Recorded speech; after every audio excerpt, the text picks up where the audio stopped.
Beleza, pessoal. Bom dia a todos. Espero que vocês assistam a live direitinho lá depois que o professor postar, né? Em primeiro lugar, desejar a vocês todos boas-vindas ao segundo bimestre. Agora vai começar um conteúdo diferente a partir desse momento, né? Então a gente já venceu uma parte difícil do conteúdo que eram as doenças causadas por protozoários, né? E agora a gente vai começar uma parte nova chamada eumintologia, que são os vermes. Como a gente agora está nessa primeira semana, hoje é o nosso primeiro encontro depois da nossa prova. Então a gente vai se dedicar a primeira parte da aula a fazer a devolutiva da prova, e depois disso a gente vai começar um conteúdo novo, né? Então agora o que o professor vai fazer? O professor vai postar aqui os nossos slides com as questões específicas para a gente corrigir, né?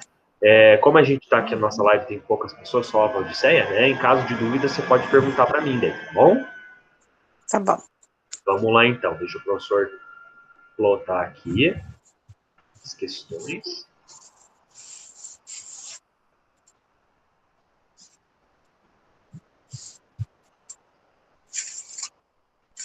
Vamos lá. Bom, então vamos agora começar a falar um pouquinho sobre as questões que a gente marcou lá na nossa prova, né? Então, a gente teve as questões nessa seguinte ordem que o professor vai mostrar, mas, na verdade, as alternativas elas podiam estar embaralhadas. Então, a gente não tem que se preocupar muito com as alternativas, sim com a resposta em si, com a frase em si, né? Então, vamos lá. A gente tem algumas questões que estavam no nível bem fácil e outras que a gente tinha um pouco que pensar, refletir, né? Vamos lá, então. Primeira questão. Uma criança de 8 anos acaba de sair de um internamento de 3 semanas no hospital, devido a uma cirurgia de retirada do tumor. Ao tomar um copo de água na chácara do seu tio, está em risco de adquirir qual protozoário habitante do mundo. Então, o que o enunciado quer dizer para a gente? A pessoa, a criancinha, ela não é uma criancinha 100% saudável. Uma criancinha que acabou de passar por um procedimento, né? Talvez o sistema imune dela esteja um pouco debilitado, alguma coisa assim, né? Porém, a pergunta ela já dá a resposta para a gente, né? Porque se você observar, a gente já está falando aqui que a criancinha ela vai se infectar por um protozoário que é habitante do lume.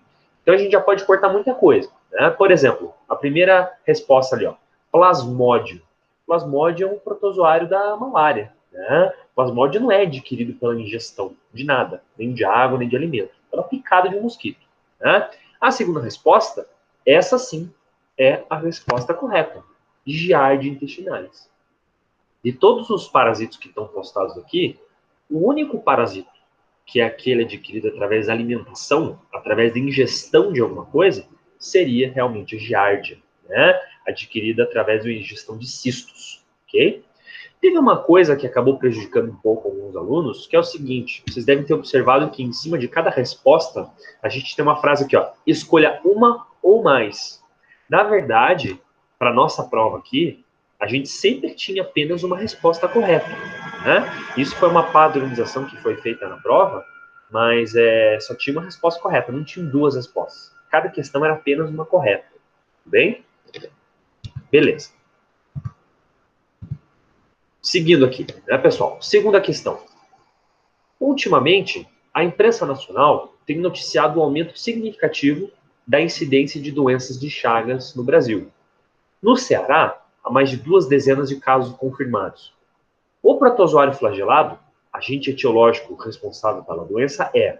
Então, essa questão aqui também era uma questão fácil, né? Dos nomes listados, você tinha que listar qual dos nomes científicos aqui era relacionado à doença de Chagas, que foi a primeira doença que a gente estudou aqui, tá? Então, vamos lá. Primeira, Trypanosoma brucei. Você tem que lembrar que Trypanosoma brucei, o gênero está correto, mas o brucei não é doença de Chagas, né? É doença do sono. Segundo, tricomonas vaginais. Não, tricomonas ele tem o próprio nome, a doença, né? Tricomoníase. Terceiro, Trypanosoma cruzi. Infelizmente ele duplicou aqui, né, o TR pra gente, mas é Trypanosoma cruzi, o agente da doença de Chagas. Ele tem inclusive esse nome em homenagem ao Oswaldo Cruz, que era o chefe do Carlos Chagas, que descreveu pela primeira vez o agente etiológico, certo? As duas últimas respostas também estavam corretas, né? Leishmania, tanto brasiliensis quanto infanto, é da leishmaniose, não é da doença de Chagas, certo?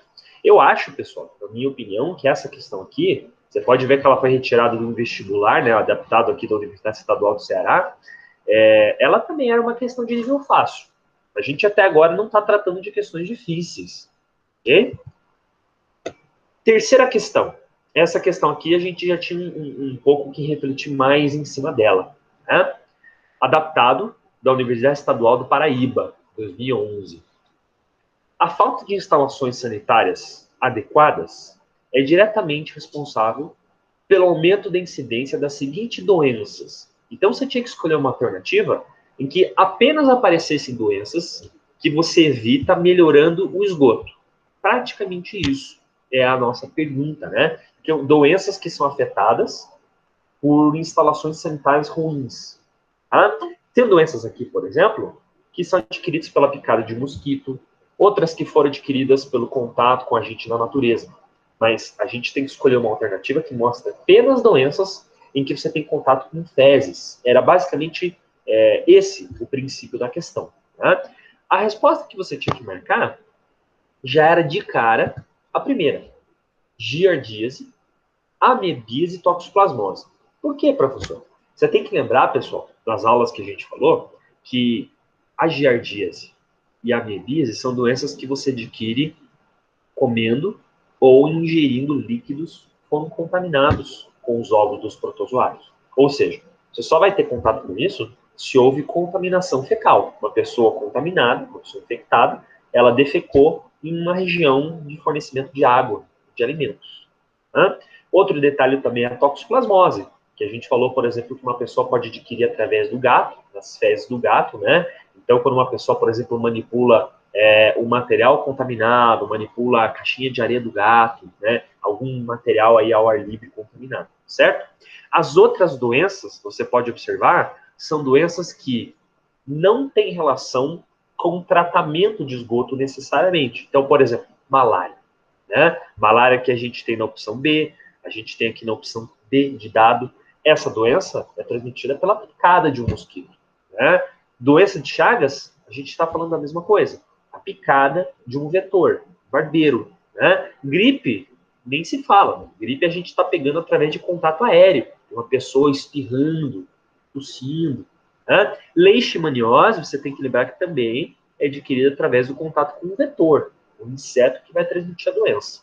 Certo, pessoal? Então, a única questão possível a ser marcada realmente era a letra A. Né? Essa eu não julgo que era uma questão tão difícil, mas você tinha que parar para pensar questão por questão, alternativa por alternativa. Existiam umas alternativas que eram mais sugestivas do que outras. Né?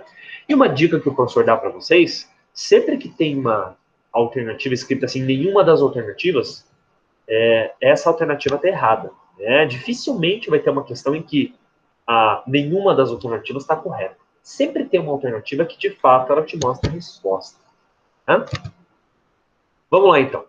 Essa questão aqui era uma questão relacionada ao primeiro dia de aula. Algumas coisas que a gente comentou.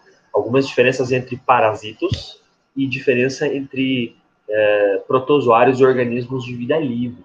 Essa questão aqui não era tão difícil assim. Não se tratava muito de decorar o nome de uma doença, era mais questão de refletir mesmo. Né? Então vamos lá. Uma exploração por matas virgens nos permite coletar milhares de protozoários nas lagoas, nas árvores e no solo. Uma rápida observação desses organismos de vida livre, ao microscópio, os distingue facilmente dos protozoários causadores de doença.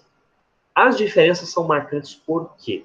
Então a gente tem algumas frases e a gente tem que avaliar certo e errado. Primeira frase. Número 1. Os protozoários parasitos possuem adaptação morfológica para seu estilo de vida. Essa frase está super correta. A gente até comentou, por exemplo, que aqueles protozoários que causam doença, portanto, os protozoários parasitas, né? Eles têm ganchos que vão facilitar a sua fixação, eles têm um disco de fixação no intestino, eles têm flagelos que vão facilitar a sua movimentação, né? Eles têm armas, fatores de virulência que vão torná-los adaptados a causar doença. Então, frase 1 está super correta. Né? Frase 2. Os protozoários parasitos não vivem em nenhum momento do seu ciclo no ambiente. Essa frase aqui está errada também. Existem vários parasitas que precisam do meio ambiente para transmitir a doença, para fechar o seu ciclo de vida. Por exemplo, a giardíase é um exemplo. Né? Uma das formas de vida, o cisto, ele fica no ambiente, em água, por exemplo, em alimentos, esperando um indivíduo ingeri-lo. Certo? A gente está falando de outros também. Né? A ameba, por exemplo, né? Tricomonas, que vai ficar em objetos contaminados, esperando uma pessoa, por exemplo, se contaminar. Então, o meio ambiente faz parte, sim, do ciclo de vida de vários parasitas. A gente, no segundo bimestre, vai começar agora a falar de vermes, né? A gente até agora só falou de protozoários. A partir de agora, a gente começa a falar de vermes. Sabemos que a maior parte dos vermes utiliza o ambiente para se propagar. Tá? Terceira frase. As células de vida livre se nutrem de forma independente de um organismo. Essa frase aqui também está correta. Se você parar para pensar, qual que é a diferença, a definição entre um organismo parasita para um organismo de vida livre? É isso, é dependência de um hospedeiro. Enquanto um parasita depende metabolicamente, nutricionalmente do hospedeiro, um indivíduo de vida livre ele não depende do hospedeiro. Ele consegue arranjar seu próprio alimento. Né? Então a frase 3 também está correta. Frase 4. Os parasitos se reproduzem de forma mais lenta que os de vida livre. Não, essa frase também está errada.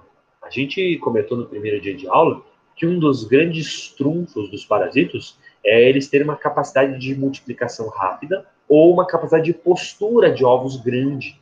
Né? Um parasita, para sobreviver, ele precisa estar sempre na crista da onda. Como que ele consegue passar de um hospedeiro para o outro? Ele tem que aumentar a sua densidade populacional para que tenha chance de conseguir infectar um hospedeiro. Então ele não é de reprodução lenta, ele precisa se reproduzir intensamente. Fato está falso. E a última frase, todas as alternativas estão erradas. Ó, de novo, uma frase que tenta desqualificar toda a questão. Né? Raramente essas frases estão corretas. Nesse caso, a mesma coisa. Tá? Você tinha que marcar, então, aquela alternativa que mostrava que a resposta 1 e a 3 estão corretas. Independente da letra, a frase correta é 1 e 3 estão corretas. Certo, pessoal? Essa questão aqui você tinha que refletir bastante, mas o professor particularmente não considera muito difícil essa questão aqui. Bem? Beleza. Bom, continuando, pessoal. Essa próxima questão aqui, ela foi uma questão da Universidade Federal de Santa Catarina, algum vestibular dessa faculdade. Né? Em março de 2005, foi constatado um surto das doenças de Chagas na região litorânea de Santa Catarina, atingindo 25 pessoas e resultando em 3 mortes. Esse fato, totalmente inesperado para uma área não endêmica da doença, dificultou inicialmente o diagnóstico por parte dos profissionais de saúde, chamada a atenção dos meios de comunicação, tendo grande repercussão em todo o país. A constatação da infecção natural pelo Trypanosoma cruzi em gambá em vários exemplares de triatomíneos confirmou a existência de um ciclo de transmissão do parasita naquela região. Então, isso aqui foi retirado da revista Ciência Hoje, de 2005, e, resumindo em linhas gerais, Santa Catarina não é uma região que tem muita doença de Chagas, mas, no entanto, houve um pequeno surto que 25 pessoas foram afetadas.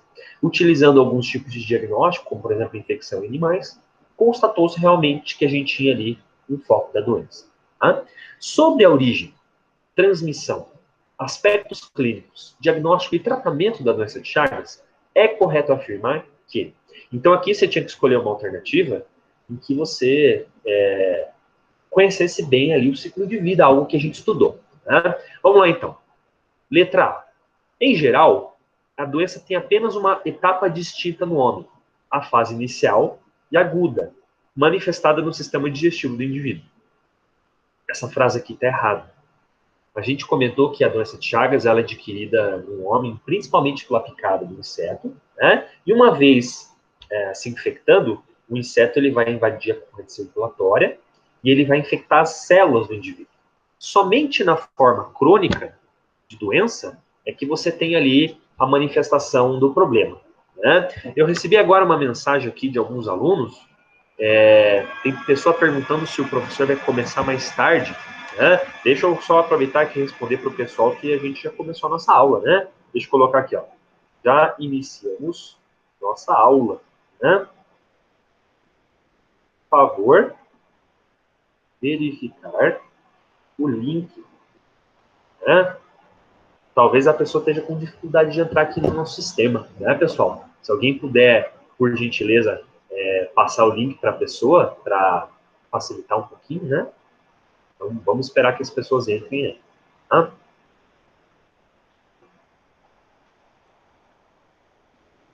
Bom, continuando aqui, pessoal, vamos lá.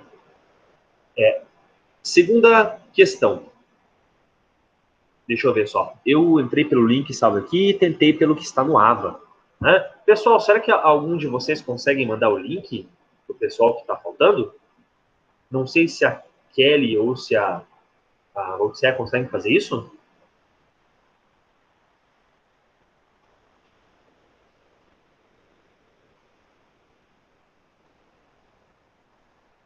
Ah, deixa eu só um minutinho aqui. Deixa eu verificar que a nossa colega.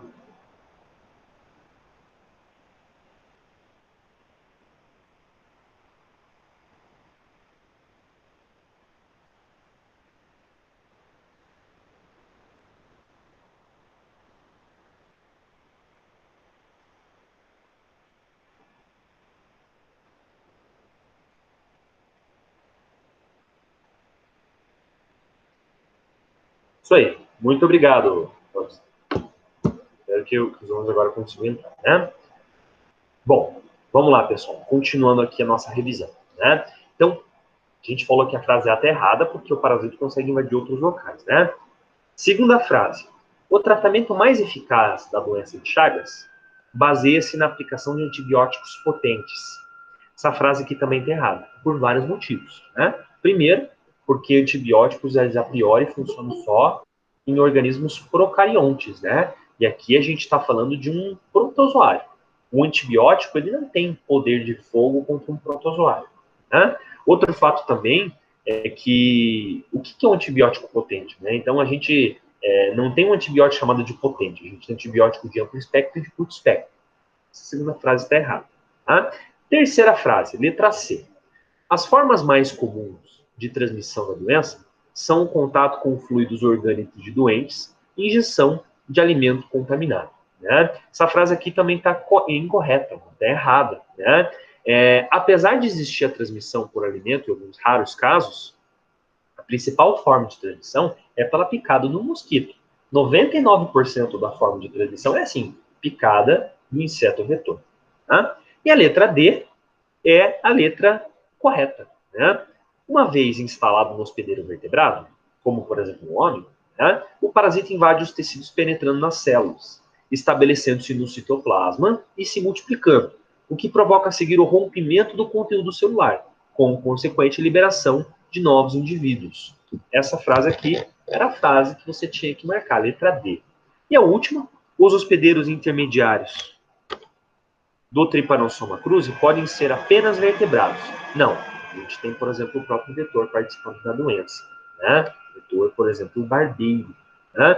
Então, pessoal, aqui a gente está claramente a letra D, a resposta correta. Essa aqui talvez não fosse muito fácil, porque a gente tinha aí uma questão um pouco mais complexa. Você tinha que, na prática, conhecer muita coisa sobre a doença, né? Sobre o ciclo da doença de Chagas. Questão 5. Ela é lá da FAMECA. Né? Antes do surto ocorrido em Santa Catarina, no início de 2005, o país já registrou diversos outros surtos da doença de Chagas aguda, transmitida por via oral. O primeiro foi em 68, na comunidade agrícola de Teutônio, Rio Grande do Sul. Foram 18 casos com 6 óbitos. Podemos considerar que, nesse caso, então aqui ele está falando um pouquinho sobre uma doença, uma forma da doença de Chagas que é bem incomum, que é a transmissão pela via oral. A gente acabou de falar que a doença de Chagas, normalmente, é transmitida pela picada do mosquito. O importante é que o mosquito ele consiga invadir o nosso organismo. Né? Nesse caso aqui, aconteceu uma transmissão por via oral. Né? Como será que nesse caso aqui a gente teve a transmissão da doença? Né? A resposta que você tinha que marcar, pessoal, nesse caso, era aqui a letra D. Se uma pessoa adquire a doença pela ingestão por via oral, provavelmente, o que aconteceu? O vetor, que é o barbeiro, deve ter sido ingerido com alimento. Somente a partir desse caso, você conseguiria colocar o protozoário para dentro do seu organismo, né? Então, essa resposta aqui é a letra D de dado, certo? Continuando aqui, pessoal. Questão 6. No diagnóstico parasitológico das fezes, dependendo da consistência do material fecal, pode-se encontrar diferentes formas dos protozoários intestinais. O técnico necessita estar atento para esse ponto, pois será determinante para a escolha da técnica e a possível forma do protozoário pesquisar. As formas encontradas no diagnóstico das giardias em fezes são, né? Então aqui você tinha que marcar qual das formas de vida você vai encontrar em fezes, né? Primeiro, letra A, nenhuma das alternativas está errada, porque a gente tem aqui a resposta correta, né? Letra B, quando a gente fala de giardíase, a gente fala em cisto ou trofozoito. Nesse caso aqui, ele está marcando para a gente o ocisto, né? O ocisto é uma forma evolutiva da toxoplasmose. Então aqui está errado, letra B está errada, né? Letra C, bactérias. A bactéria não tem nada a ver com a giardíase, né? A gente está falando aqui de um protozoário. Letra C também está errada. A letra B era a questão que você tinha que marcar, D de dado, cistos. Né? O professor falou que em fezes normais, o cisto é a forma infectante que você encontra. Né? E a gente tem aqui a última forma, que são os trofozoitos. Né? Teve aqui alguns alunos que questionaram o professor, né? Ah, mas professor, mas trofozoito, ele não é uma forma também que você pode encontrar? É verdade. Mas o professor falou que você só vai encontrar trofozoito se você tiver uma diarreia, né? Caso que realmente você tenha uma evacuação líquida. Em fezes normais, você tem cistos encontrando, né? Então aqui seria a letra D de dado. Certo, pessoal? Beleza, essa questão também não estava muito difícil, não. Tá? Questão 7. Essa questão aqui, ela é da Fiocruz, uma das instituições mais proeminentes hoje que a gente tem no estudo da parasitologia, né? Provavelmente algum vestibular que a Fiocruz contribuiu, algum pós-graduação. Né? Nas alternativas abaixo, você irá encontrar medidas de higiene normalmente usadas na prevenção da disseminação de doenças. Assinale a alternativa ineficaz para o controle da amebíase. Ou seja, a amebíase é uma doença diarreica, né, um protozoário, que você vai adquirir por instalações sanitárias inadequadas. Das formas que você tem aqui de controle, você tinha que marcar aquela medida que não tem um papel muito importante no controle dessa doença. Tá? Tinha que marcar, então, a alternativa errada, basicamente. Né? Então, vamos lá. Letra A. Cloração da água potável. Uso do cloro, por exemplo, para matar germes e para matar formas infectantes. Isso está correto. A gente pode utilizar, por exemplo, o cloro para tentar tratar a água. A Sanepar, parte do tratamento da água é assim que ela faz. Primeira frase está correta. Segunda frase. Usar fezes humanas para adubo de plantações. Né? Se você parar para pensar, pessoal, todas as alternativas que o professor fala aqui, então a letra A, a letra C, D de dado e a letra E de elefante, ele está mostrando medidas higiênicas. No entanto, a B de bola, ele está mostrando algo que não tem muito relação com medidas sanitárias, né? Usar fezes humanas para enriquecer adubo é algo de agricultura, né? Essa alternativa aqui é a alternativa correta, ou seja, a alternativa ineficaz. Você usar fezes humanas, você só vai estar piorando a situação. Você não está, por exemplo, fazendo um controle, um tratamento contra a doença. Então aqui é algo que é pelo contrário, não é recomendado se fazer. Vai aumentar a propagação da doença, em outras palavras. Né? Por exemplo, a letra C. Lavar as mãos com água e sabão, isso é uma ótima medida de controle sanitário. A letra D de dado. Lavar alimentos que serão consumidos crus. Aqui a gente também tem uma ótima forma de controle. E a última frase, sempre utilizar a latrina para defecar. Exato, você utilizar um sistema de esgoto, como por exemplo o vaso sanitário. Aqui também você tem uma medida correta. Então, essa eu julgo uma questão fácil também, né? Letra B. Vamos lá então. Aqui a gente tem uma questão difícil. Tá? O ciclo do plasmódio, causador da malária, é doença que mata milhões de pessoas anualmente na África e no Brasil. E para que não existam vacinas. E para a qual não existem vacinas. Muitos cientistas tentam, no momento, produzir vacinas contra suas estratégias nos estágios de esporozoitos e merozoitos. Porque até hoje ainda não temos uma vacina contra a malária. Veja bem, aqui a gente fica meio dividido, né? Porque se por um lado o professor está falando que essa questão é difícil, por outro, o professor falou que essa questão ia cair na prova. Lá na nossa revisão, né? E na aula de malária, o professor também falou que isso seria importante para a prova. Então eu acredito que a maior parte das pessoas foi fazer a prova já sabendo que esse conteúdo aqui seria uma das 10 questões da prova. Né? Vamos lá, pessoal. Vamos ler as alternativas. Né? Primeira frase. Células de defesa não formam anticorpos contra o parasita. Na verdade, eles formam. A gente falou lá na nossa aula de revisão que é muito raro você ter, por exemplo, um patógeno que não tem formação de anticorpos. Né? Letra B. Não existem respostas imunes para parasitas. Existem.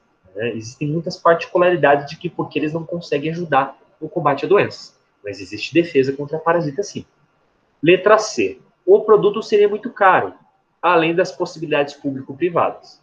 Não, até hoje nós temos parcerias público-privadas que conseguiram fazer vacinas, né? E não seria uma justificativa falar um pouco sobre o preço. A vacina contra o coronavírus também vai ser uma vacina cara, e, no entanto, a gente tem vários projetos ao mesmo tempo caminhando. Né? Quarta frase, letra D. Capacidade de variação de antígenos dos estágios de vida do parasita. Essa é a resposta que você tinha que marcar. A letra D. A gente falou, por exemplo, que o fato do parasita ele evoluir, trocar de forma de vida, ele vai estar substituindo os seus antígenos antigos por antígenos novos. Então, o sistema imune está produzindo uma resposta contra ele, mas, opa, ele trocou de forma, e daí aqueles anticorpos produzidos já não adiantam muito contra a forma atual que se encontra na pessoa. Então, na verdade, existe sim um papel importante aí da variação antigênica do parasita. Né?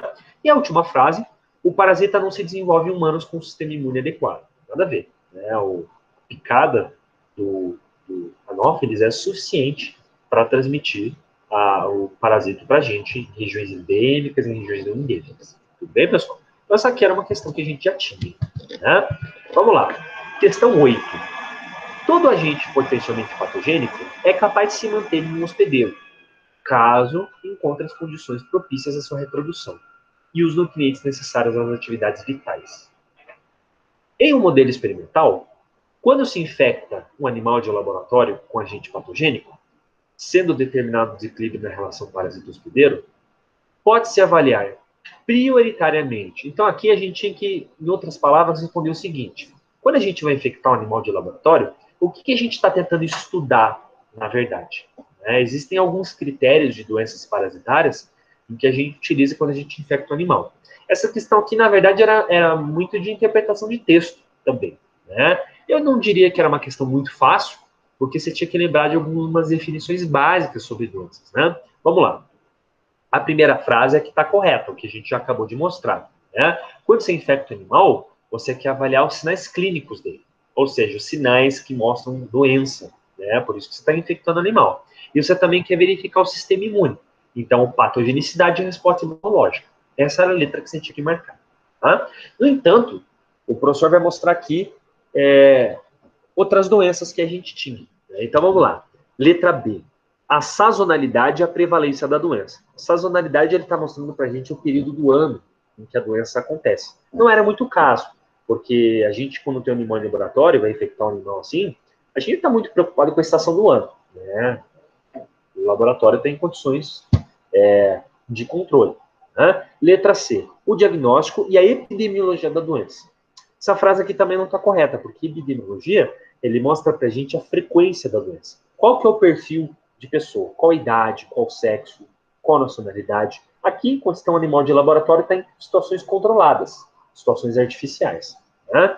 E a letra E, a morbidade e a incidência. Não, morbidade e incidência significa a frequência da doença em indivíduos novos. Né?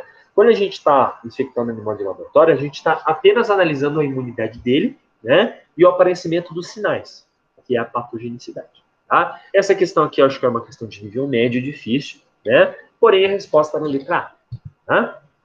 Bom, pessoal, aqui a gente já acabou vendo, o professor achou que estava na 8, né? Na verdade, a gente estava nas 10 questões. Tá? Eu acho que assim, ó, fazendo algumas considerações gerais, o professor pode falar que a nossa prova, ela estava, não estava muito difícil, para ser sincero, né? Eu acho que a gente tinha questões fáceis, também tínhamos questões difíceis, é claro, né? Muita coisa do que o professor falou que é cair na revisão, né, na prova. Então, assim, eu acho que ninguém foi muito, assim, no escuro fazer a prova, tá? Com isso, o professor também fala o seguinte, né? O professor é suspeito para falar. Claro que o professor dá aula de parasitologia, para o professor pode ser fácil para você, pode não ser fácil, você tinha outras provas para fazer também, né? O professor também não é hipócrita de falar que estava moleza isso, tá? Eu fico feliz porque, assim, pelas notas, a gente pode perceber que a maior parte dos alunos foi muito bem no primeiro bimestre. Eu fico muito feliz com isso, né? O professor estava preocupado porque, apesar de ser uma turma pequena, o nosso Ibope aqui, né, a gente estava com pouca participação nas lives. Né? Tinha lives, por exemplo, que a gente tinha um aluno só participando. Né? Hoje, por exemplo, a gente está apenas com 2 alunas. Né? Uma turma de 9 pessoas é um pouco, né, pouco público isso. Tá? Mas, pelas notas boas, eu percebo que então os alunos estão correndo atrás lá, estão assistindo a live. Isso é muito bom. Tá? Alguns alunos não tiraram notas melhores porque não fizeram as questões. Tinham questões que a gente tinha que de tempo em tempo responder, como questão de frequência, questão avaliativa, né? Então, assim, eu acho que para o aluno que não foi bem, eu digo para você ficar tranquilo, né? Eu acho que você pode ir muito bem lá no futuro, né? Então, acho que tem um potencial muito grande para você ir bem se você estudar, fizer as questões direitinho, né? E para aqueles alunos que já foram bem, continua no modus operandi que você está fazendo, né? Se você não está participando da live do professor, continua assistindo lá no YouTube, o professor sempre coloca o link no mesmo dia da aula, né? E não deixe de fazer as questões, né? Por exemplo, essa semana é a primeira questão, a gente vai pular uma questãozinha de frequência para você responder, tá? É importante, pessoal, porque a partir de agora a gente vai começar a entrar em questão de ornitologia. E talvez em alguns momentos a gente tenha um pouco mais de dificuldade, tá? Eu queria saber se das alunas presentes alguém tem algum comentário a fazer, fique à vontade. O professor dá um tempinho para vocês fazerem comentário se quiser.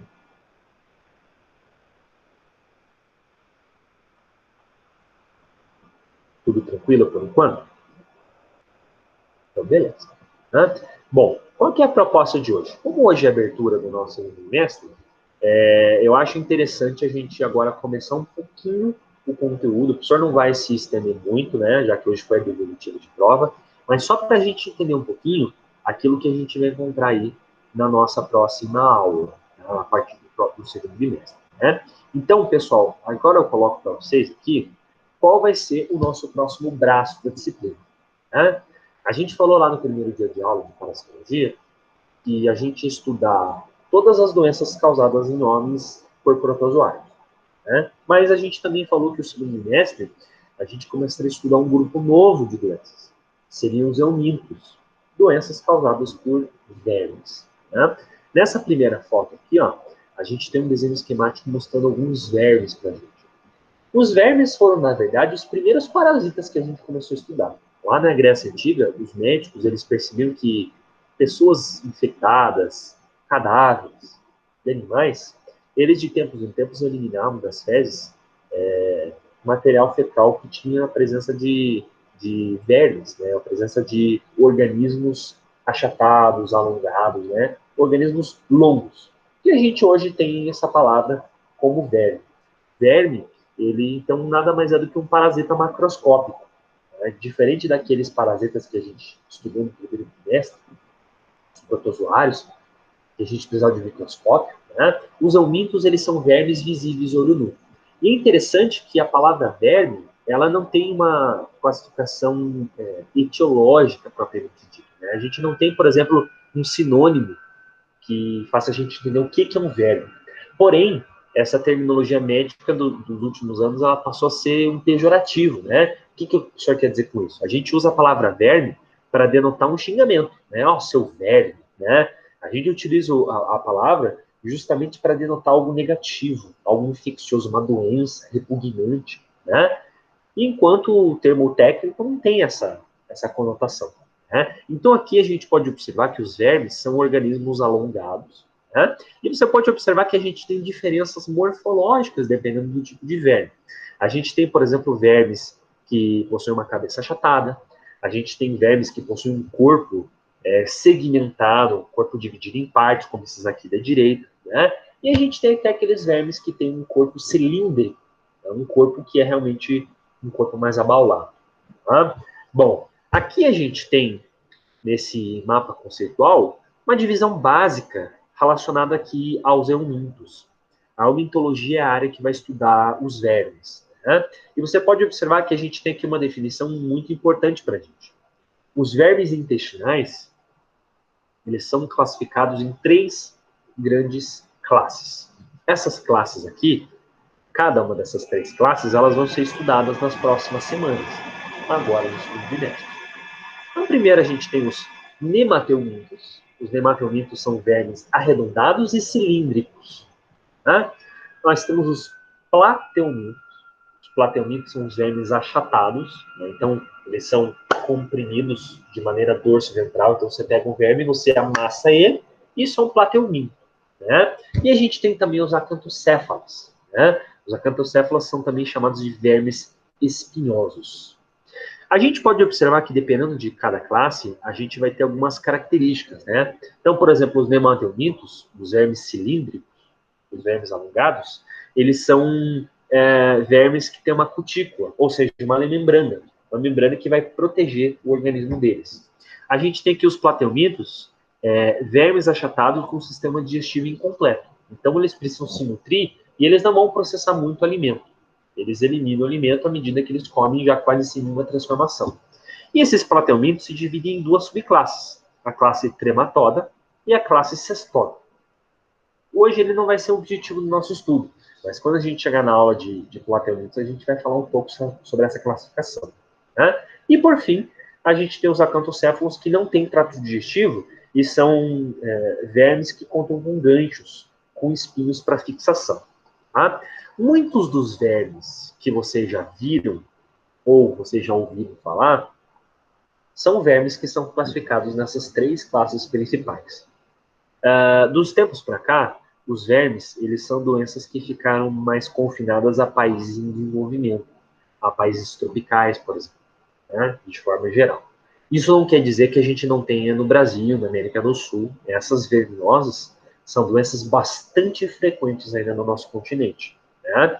Principalmente em regiões em que não existe um desenvolvimento urbano ou um desenvolvimento sanitário, ou seja, não existe um esgoto, não existe uma água tratada, né? Você tem ainda contato no ambiente ainda com material fecal. Isso, infelizmente, no nosso Brasil, existem muitas regiões ainda que não têm condições sanitárias adequadas. Outros países, por exemplo, da África, da América Latina, da Ásia, isso ainda é bastante comum, né? Você ainda tem regiões contaminadas com fezes, não tem ainda um tratamento adequado de esgoto. E, portanto, essas doenças acabam sendo mais prevalentes. Tá? De forma geral, a gente pode observar aqui nessa foto, a gente tem a primeira doença que a gente vai estudar hoje, né? O Ascaris lumbricoides. O Ascaris lumbricoides, ele é um nemateuminto, né? Então, portanto, a gente deixou aqui o nosso mapa conceitual pintadinho de verde, porque a gente vai começar a estudar agora as verminoses pelos nemateumintos, né? E você pode observar que a gente está falando aqui de um verme grande, né? Você pode observar que esse verme aqui, cilíndrico e grande, ele tem vários centímetros, né? Aqui a gente até tem uma pessoa, por exemplo, que sob cirurgia, né? A gente isolou esse verme. Você pode ver que ele é um verme que ele é cilíndrico e ele tem um comprimento muito grande. De maneira curiosa, esse verme aqui, ele é um verme que apresenta 2 formas. O adulto ele é encontrado de forma masculina e feminina. E os 2 vermes precisam se reproduzir para gerar ovos, para gerar uma descendência. O Ascaris lumbricoides, ele é um dos parasitas mais prevalentes que a gente tem aqui no Brasil, nos vermes, né? Ele é adquirido pelo contato com terra, né? Ou contato com material contaminado com fezes. Então, uma pessoa, por exemplo, contaminada, ela defeca, né? E essas fezes têm contato com o ambiente. E por essas fezes não terem sido processadas por esgoto, contato dela, ingestão de algum material, seja água, seja alimento, como por exemplo legumes, alimentos que estão contaminados com esses óvulos, você vai desenvolver a ascaridíase, ou pegar o Ascaris lumbricoides. Né? Aqui a gente pode observar as 2 formas, né? o macho e a fêmea, respectivamente, você pode observar que eles são vermes grossos e cilíndricos. Alguns podem chegar até a 30 centímetros de comprimento. Olha que absurdo, né? São vermes grandes, tá, pessoal? Aqui a gente tem o ciclo de vida da ascaridíase, né? Você pode observar que a gente tem aqui alguns passos numerados, e o ciclo, ele se inicia quando os adultos, tanto a fêmea, que é maior, quanto o macho, que é espiralado e menor, eles se reproduzem, né? E eles vão, a fêmea vai acabar liberando vários ovos, né, nas fezes. Você pode ver aqui que essa pessoa, esse indivíduo aqui, ó, ele acabou defecando no meio ambiente, e você tem aqui no solo contaminado a grande quantidade de ovos que foram fertilizados. O ovo de Ascaris, ele é um ovo translúcido, você pode ver que ele tem uma membrana muito forte, né, e que facilita o seu diagnóstico.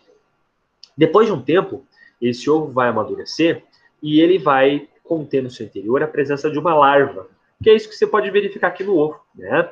O ovo aqui, ele tem a presença dessa larva. É uma larva de estágio inicial, que a gente fala, né? Como é que a pessoa vai se infectar pelo Ascaris? Ela vai ingerir água ou alimento como legumes e verduras contaminados com esses ovos.